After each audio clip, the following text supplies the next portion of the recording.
이번 특별 새벽 집회는 원래 주제가 이 담대하라라기보다는 두려워하지 말라에 가까웠습니다. 그런데 두려워하지 말라는 약간 좀 부정적인 느낌이 있는 것 같아서 주제는 담대하자, 이걸로 정했습니다. 그러나 우리 한 주간은 지금 우리에게 알게 모르게 우리를 지배하고 있는 이 두려움에 대한 하나님의 은혜의 말씀들을 나누면서 우리가 그 모든 두려움들을 극복하고 담대함의 자리에 나가는 일들을 해보고자 합니다. 오늘 그러한 일들 가운데 성경에서 이 두려워하지 말라라고 말씀하신 하나님의 말씀 가운데 그 두려워하지 않는 어떤 해법이나 하나님의 모든 은혜의 자리들이 아주 집대성되고 요약되어지는 말씀, 그게 이 여호수아서 1장 9절에 있는 이 말씀이 되어진다는 것이죠. 어떤 심리학자가 사람들이 두려움을 느끼는 이유가 한 3가지에서 비롯된다고 합니다. 여러 가지 이유가 있지만 대표적인 두려움, 근본적인 이유가 요인 중에 3가지가 있는데 그것이 무엇이냐면 첫 번째가 고립이라는 겁니다. 고립. 사람들은 어떤 사회적인 관계들을 맺고 있는데 이게 고립되어지면 되어질수록 사람들은 두려움과 불안과 공포를 느끼게 된다는 것이죠. 또 하나는 예측 불가능이라는 상황이라는 겁니다. 예측이 불가능할 때, 뭔가 모호하지 않을 때, 분명하지 않을 때 사람들은 굉장한 두려움을 얻게 된다는 것이죠. 여러분들 이렇게 우리가 시각이나 청각이나 우리가 갖고 있었을 때 두려움을 더 많이 느끼게 하는 감각이 뭐라고 생각하십니까? 보는 것과 듣는 것 중에 두려움을 더 많이 느끼게 하는 것, 청각이라는 겁니다.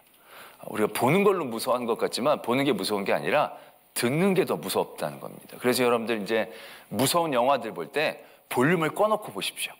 별로 안 무섭습니다. 생각보다. 이게 막 이런 게 분위기를 막, 나는 그냥 걷고 있는데, 그냥 어두운 길을 걷고 있는데 소리가 그러면 그때부터 불안한 거거든요. 근데 소리가 없이 조용하면 그냥 조용한 길에 가는 거예요.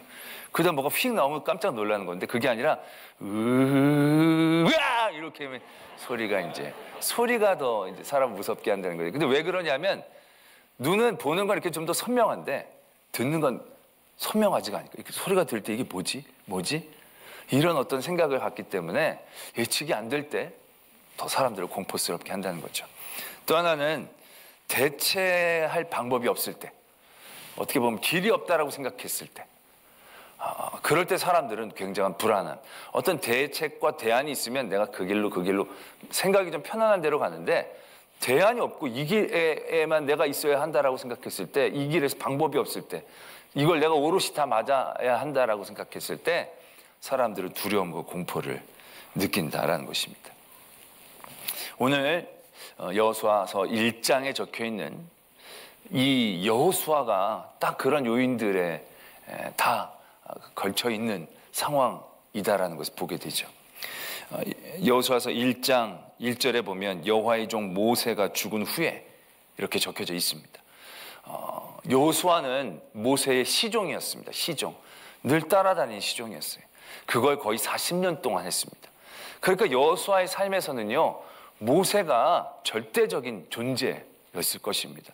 늘 모세를 따라서 모세를 지켰고 모세에게서 배웠고 모세와 함께했고, 그러니까 그의 삶에서 모세는요 굉장히 중요한 기둥과 같은 존재였을 것입니다. 아마 모든 관계는 모세로부터 시작됐다고 얘기해도 과언이 아닌 그러한 존재가 바로 여호수아였습니다. 그런 여호수아에게 모세가 죽었습니다. 모세의 죽음은 단순히 자기가 사랑하고 섬겼던 사람의 죽음, 그 이상의 의미를 갖고 있는 겁니다. 그 이상의 충격을 갖고 있다는 거죠. 그 죽음도 그렇습니다. 오랫동안 알타가 돌아가셨으면 준비라도 했었을 텐데 모세는요 건강했어요. 아주 에너지가 넘쳤어요. 그래서 하나님 데려가신 거거든요. 그냥 어느 날 훌쩍 난 못 간다, 난 올라간다 그러면서 모세가 그냥 산으로 가버리신 거예요. 그러니까 이 여호수아에게서는 이게 준비가 안 되어진 이별이었기 때문에 자기가 아마 이 백성을 이끌고 오롯이 요단강을 건너야 할 거라는 상상은 아마 별로 하지 않았을 것입니다. 근데 그 일이 현실로 다가온 거예요. 정말로 딱 혼자 고립되어져 있는 거죠. 누가 도와줄 수 있는 상황이 아니에요. 누구에게 의논할 상황도 아니에요. 그런 상황 가운데 이 여호수아가 처해져 있었다는 거죠. 또 앞으로 어떻게 이 시간들, 이 앞으로 사건들이 될지 예측이 잘 안 돼요. 특별히 이 백성들, 모세와 함께 있었을 때는 모세의 권위를 통해서 뭔가 됐는데 이 모세가 없고 난 다음에 시종이었던 내가 지도자가 됐을 때 백성들이 내 말을 잘 들을까? 이 백성들이 목이 곱고 완고한 사람들인데 이 사람들이 내가 한마디 한다고 잘 들을까? 그런 불안한 감이 엄습할 수밖에 없는 상황이죠. 또 데리고 가나안 땅에 들어가서 치러야 될 수없이 많은 전투들. 이미 여호수아는 정탐을 한 경력이 있지 않습니까? 물론 거기서 하나님이 우리에게 주실 것이다라고 얘기하고 선포했지만 여호수아는 봤거든요. 거기 이미 누가 살고 있는지, 얼마나 많은 사람들이 살고 있는지, 그래서 얼마나 많은 전쟁을 치러야 하는지 여호수아는 그것이 알고 있었다는 거죠. 근데 그 모든 전쟁에서 승리를 장담할 수 없는 상황 가운데 그는 굉장히 두려워할 수밖에 없었다는 것이죠. 그 길은 피할 수 있는 길이 아니에요. 누군가 다시 자기 대신 지도자가 될 수 있는 것도 아니에요. 하나님이 자기를 택하여 불러주셨기 때문에 대체가 불가능한 거예요. 또 여기서 어디 돌아갈 길도 없어요. 이제 요단으로 건너가야 되는 그러한 상황 가운데 여호수아가 처해져 있다. 말할 수 없는 두려움과 공포 가운데 그가 처해 있었을 것입니다. 왜? 그것은 어떻게도 반증이 되어지느냐면요, 이후에 그래서 하나님이 여호수아를 찾아가 주십니다. 그리고 여호수아에게 쭉 말씀을 2절부터 9절까지 쭉 해주시는데요, 그 말씀해 주시는 모든 그 말씀 안에 강하고 담대하라는 얘기를요 3번이나 하십니다. 3번이나. 한 번만 하는 게 아니라 6절에서도 강하고 담대하라, 7절에서도 오직 강하고 극히 담대해라, 9절에서도 강하고 담대하여 두려워하지 말라, 놀라지 말라.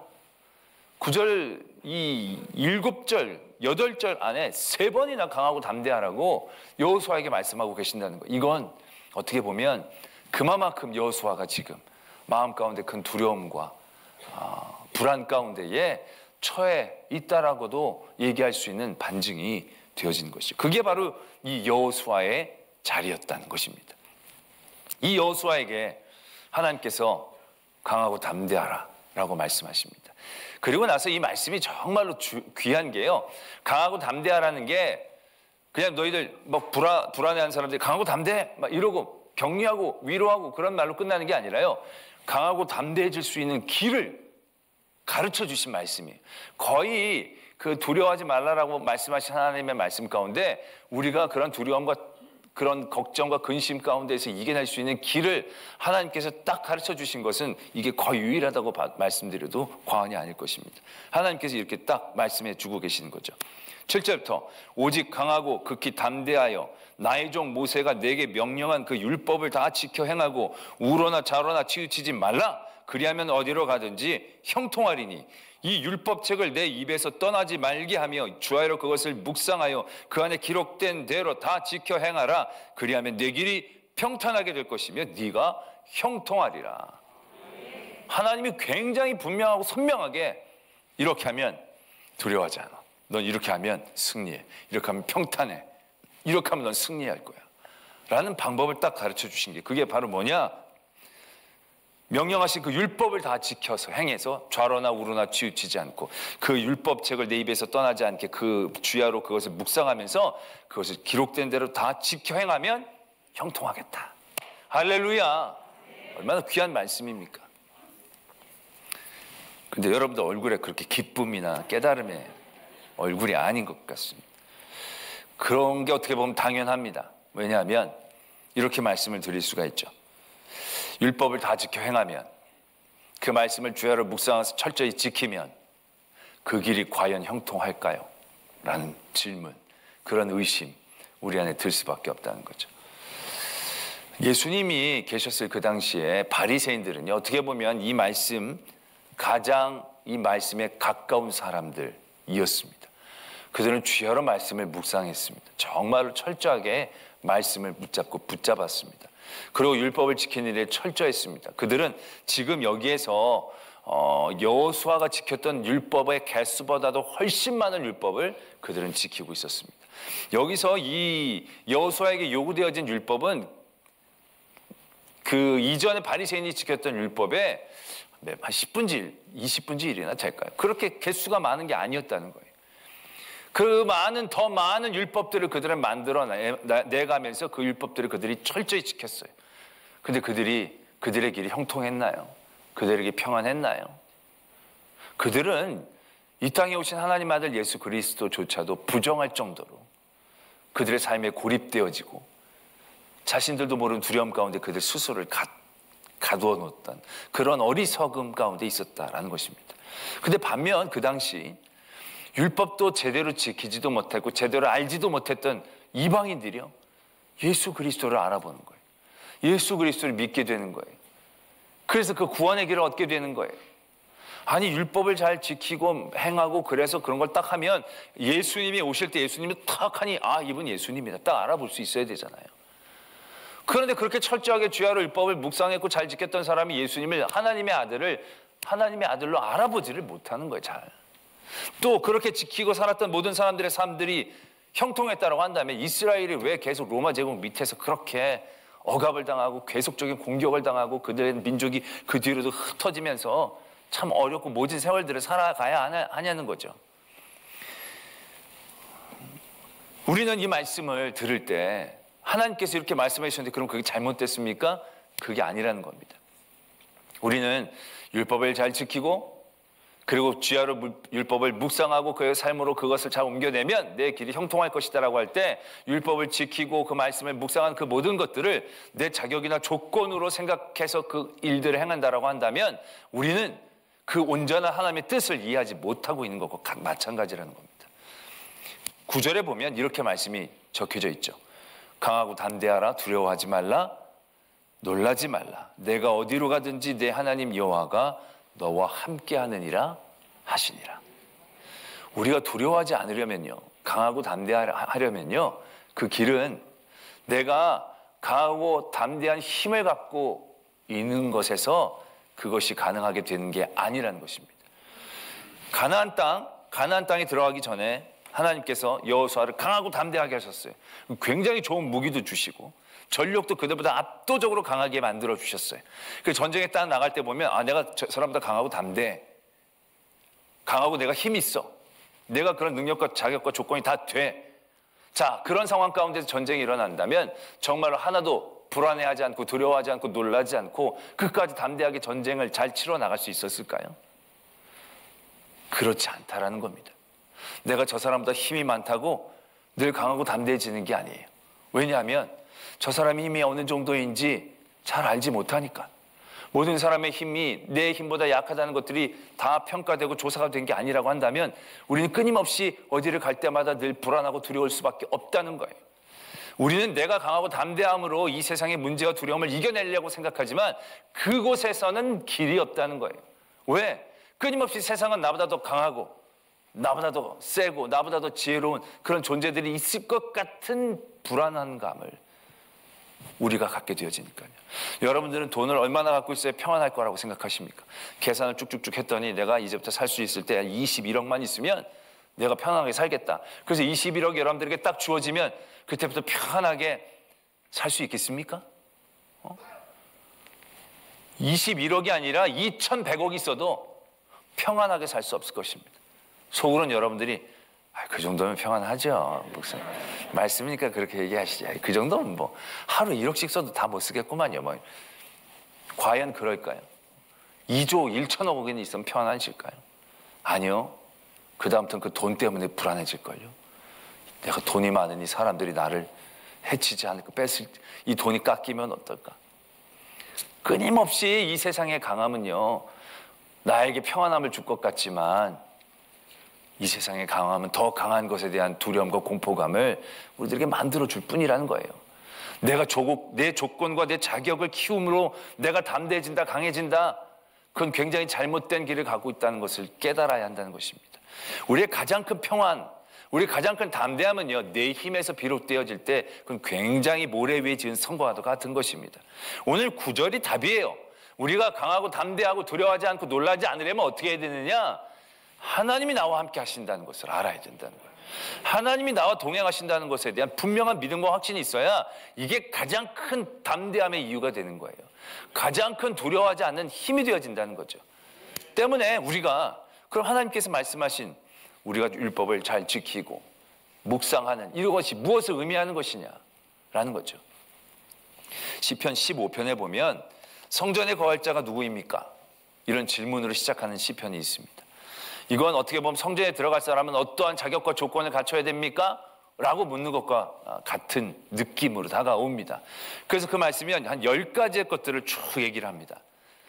정직하게 행하고 공의를 실천하고 마음의 진실을 말하고 혀로 남을 허물하지 아니하고 이웃에게 악을 행하지 않고 그 이웃을 비방하지 않고 눈은 망령된 자를 멸시하고 여호와를 두려워하는 자를 존대하고 선한 것은 해로울지라도 변하지 아니하고 이자를 받으려고 돈을 구어지지 않고 뇌물을 받고 무지한 자를 해하지 아니하는 자. 10가지로 얘기한다는 거죠. 그렇다면 이 10가지만 딱 지키면 우리가 하나님의 나라 성전에 갈 수 있는 특별한 자격을 딱 갖추게 되는 것일까요? 근데 15편의 말씀의 끝은 이렇게 시작합니다. 이런 일을 행하는 자는 영원히 흔들리지 아니하리이다. 이 자격과 조건이라고 한다면 이걸 행해서 들어갈 어떤 평안함이 있겠는데, 자, 이걸 다 행하면 흔들리지 않는다? 이건 다른 문제일 것 같다는 거죠. 공의를 행하고 정의를 행하고 이런 좋은 많은 일들을 한다고 우리의 모든 삶의 자리에서 과연 든든하고 단단하게 흔들리지 않고 모든 일에 설 수 있을까? 우리의 모든 삶에서 이 모든 것들을 갖춘다 하더라도요, 흔들리지 않을 사람은 아무도 없습니다. 왜요? 우리는 완벽하지 않으니까요. 내가 이런 것을 다 갖춰서 내가 든든하다고 속고 있었지만 뭔가 강한 바람이 계속적으로 밀려들 때 우리는 이런 생각을 할 때가 있을 겁니다. 내가 정직하게는 행했지만 혹시 뭐 하지 않은 부분이 있지 않을까? 내가 공의를 막 행하라고 했지만 완벽하게 행한 것은 아닐지도 모를 터인데, 그렇다면 내가 그 한 가지 잘못 때문에 균열이 시작하고 내가 무너지게 되는 것은 아닐까? 내가 다른 사람들에게 다 잘했지만 솔직히 이 마음 가운데 누구를 미워하는 마음이 한번 불쑥 일었었는데, 물론 내가 그걸 표현하진 않았지만 이런 마음을 갖는 것조차도 죄라고 말씀하셨는데, 그렇다면 그게 끊임없이 나의 완벽하지 않은 모든 삶의 자리에서 내 자격과 조건들은요, 늘 모래 위에 지은 성과도 같은 것이라는 거죠. 계속적으로 흔들릴 때 내가 이게 받아낼까? 다 견뎌낼까? 우리는 흔들릴 수밖에 없다는 거죠. 그렇다면 이런 일들을 쭉 행하는 자들이 흔들리지 않다라고 얘기하는 말씀은 무엇입니까? 이 흔들리지 않음은 밑으로부터 든든한 기초를 갖고 있는 흔들리지 않음이 아닙니다. 이 흔들리지 않음은 위로부터 내려오시는 하나님의 은혜를 붙잡고 흔들리지 않음입니다라는 거. 내가 아무리 내 능력과 자격으로는요, 나를 든든하게 세울 수 없는 거예요. 그러나 이런 모든 일들을 할 때 우리는 하나님을 더 간절히 붙잡을 수 있다는 거죠. 하나님을 더 간절히 바라볼 수 있다는 겁니다. 하나님을 만나고 하나님을 가까이 여길 수 있다는 겁니다. 그 하나님을 가까이 여기는 사람이 흔들리지 않는 사람이 되는 거예요. 내가 강한 사람이 흔들리지 않는 사람이 아니라 하나님을 붙잡을 수 있는 사람이 흔들리지 않는 사람이 될 수 있다는 거예요. 나와 함께 있는 많은 사람들이 나를 흔들리지 않게 하는 게 아니라 나와 함께 하신 유일하신 하나님 한 분이 보여질 때 내가 흔들리지 않을 수 있다는 거예요. 오늘 여호수아서에서 하나님께서 말씀하시는 율법을 잘 지키고 묵상하고 행하라는 거, 너가 그렇게 해서 너가 정직하고 네가 공의롭고 네가 의롭고 네가 아주 훌륭한 사람이 되라, 그런 의미가 아니라는 얘기죠. 지금 길을 잃고 방황하고 있는 이 여호수아에게 하나님께서 하나님을 바라볼 수 있는 길을 알려주시는 거죠.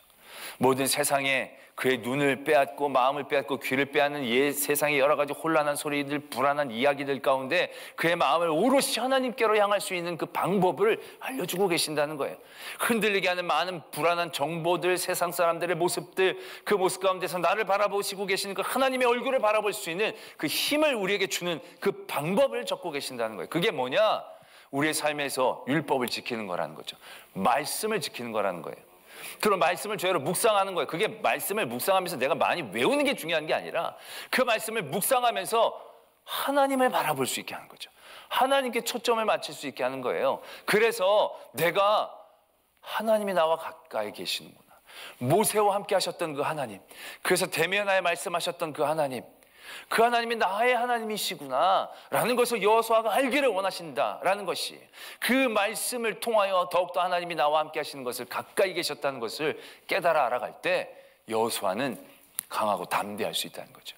그리고 이 말씀 이후에 바로 어떻게 일이 이루어지느냐? 여호수아가 백성들에게 드디어 명령을 내립니다.